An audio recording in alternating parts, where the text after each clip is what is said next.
This is Hirosaki Castle. It's a hometown I know too well. This castle was built in the 1600s but then burned down.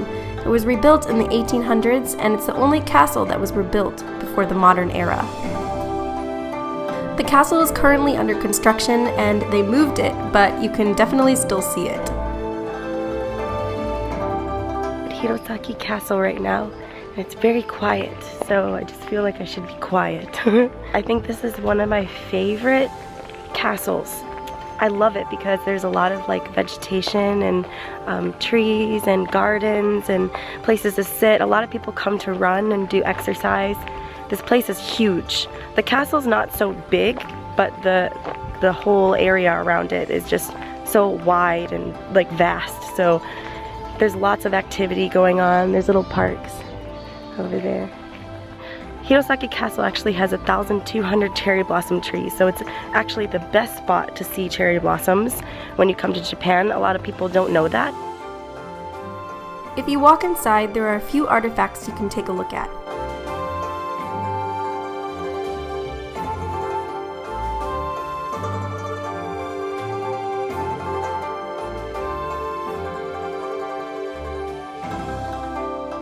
Head up the scary steep steps and you can try on some Japanese traditional clothing from the castle period.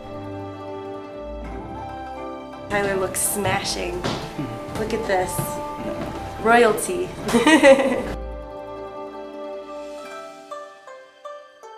Yeah, these pictures are all the castles in Japan.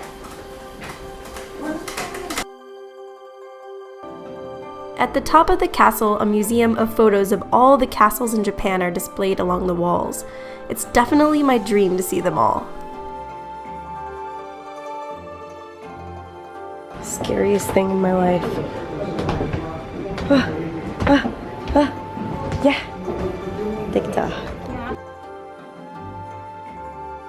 You can also experience a lovely view of Mount Iwaki right outside the castle, and take in all of its beauty.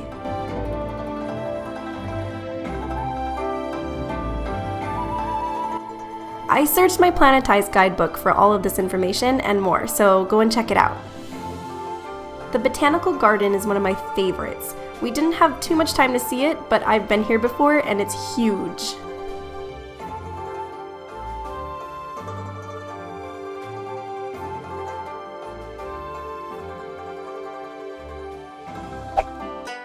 Next to the castle grounds, we were able to see the famous Hirosaki Library that was built to commemorate victory in the Japanese-Russo War in the 1900s.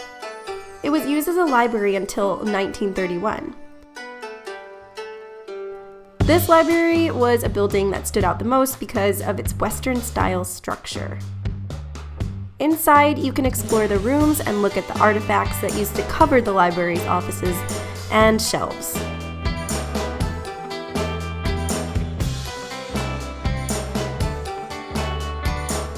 I really love history and historical buildings, so this is definitely a must-see.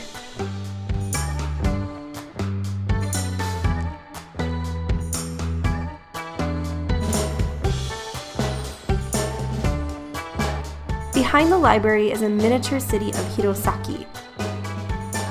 You kind of feel like Godzilla roaming the grounds, and all of these structures were handmade.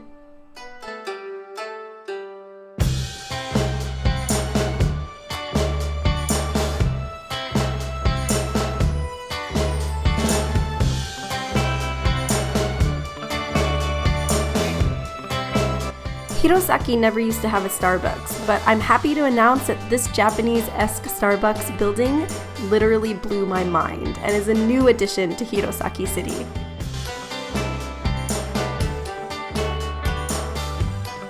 Before our next destination, we had some ramen at a local ramen shop.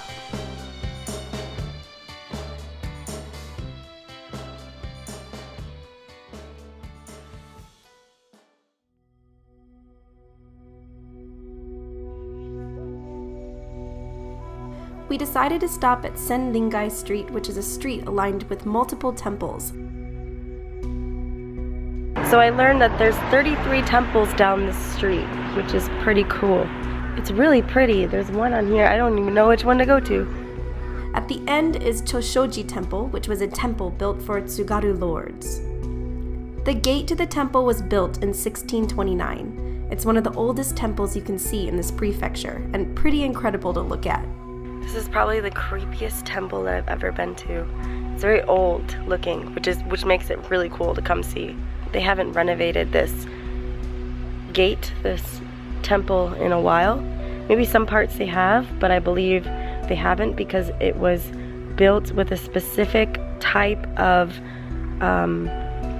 construction. So they created it without using, I think, nails and all that stuff. It's very old. So this is what makes it quite interesting.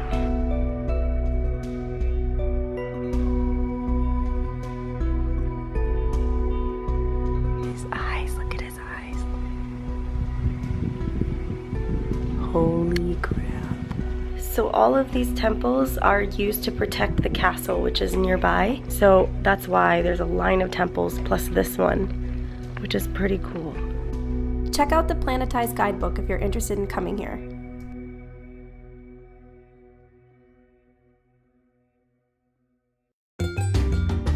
Okay, this place was my favorite place to go to because this was literally in my history books growing up. This place was meant to become a baseball field, but in 1992, construction workers found a ton of old artifacts from the Jomon period in which people used to live. All this information and more is in your Planetyze guidebook, so check it out. 4,000 to 5,000 years ago, they lived here. And they found a bunch of artifacts and dug up a bunch of artifacts. So we're gonna go look at all the old houses and the burial grounds and all sorts of things. So let's go check it out. You can wear the clothes that they used to wear and explore the grounds and the houses. So far, there are 700 homes that have been discovered, the roofs made out of bark and mud. So tiny. Oh my god.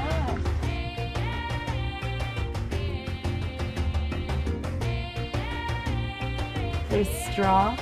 It's made out of straw and wood. And there's a bunch of spider webs up there. This is an original house. Pretty cool. I can't believe this stuff was built 5,000 years ago.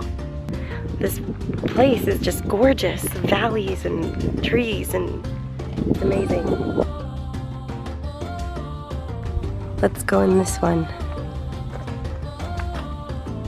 I feel like I'm in Zelda and I'm going in to fight a boss. This looks like, you know what this looks like? The spider cave in Zelda. Remember when they come down and they give you gifts? It looks just like that.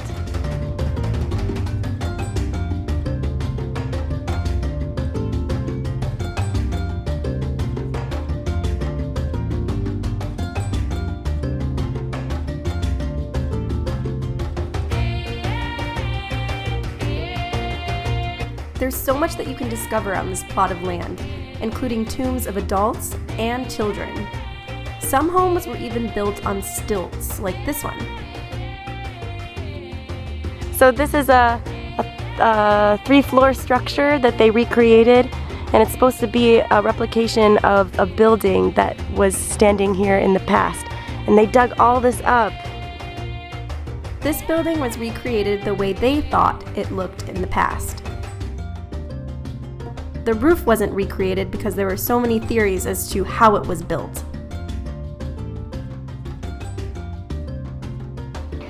Adventure! Wow, this is so cool. They could have like a restaurant in here.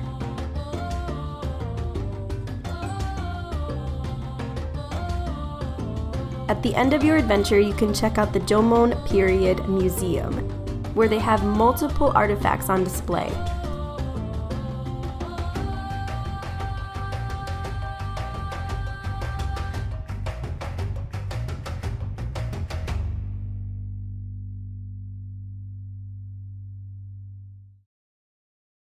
So we are at Seiryuji Temple, and this is pretty cool because the Buddha here is the biggest Buddha in the country.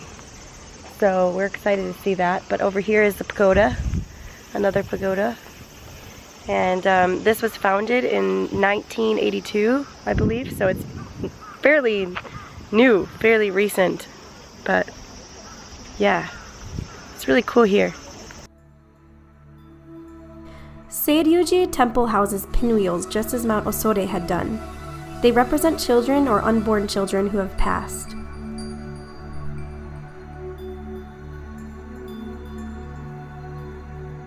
So they have an event where they light the candles and the whole place is lit up, and we just missed it, but there was a typhoon that came, so I guess they couldn't do it on that last day.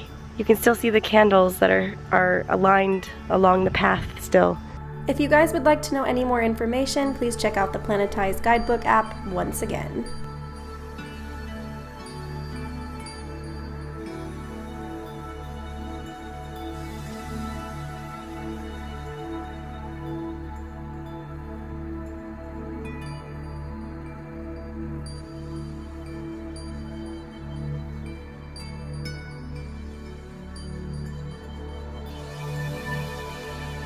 The Buddha is 21.35 meters high, and the temple offers various experiences such as morning Zen meditation and vegetarian meals. Look at how big that thing is. Oh my gosh. You can also explore the inside of the Buddha. It has 2 floors full of statues of religious figures.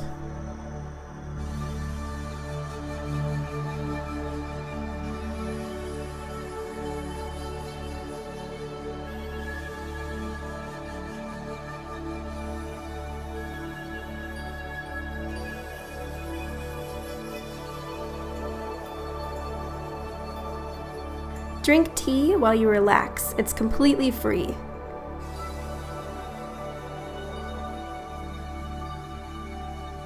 This temple represents nature, so you can just relax and drink some nice tea. It looks like this, I don't know if you can see. And the Japanese garden is supposed to represent nature.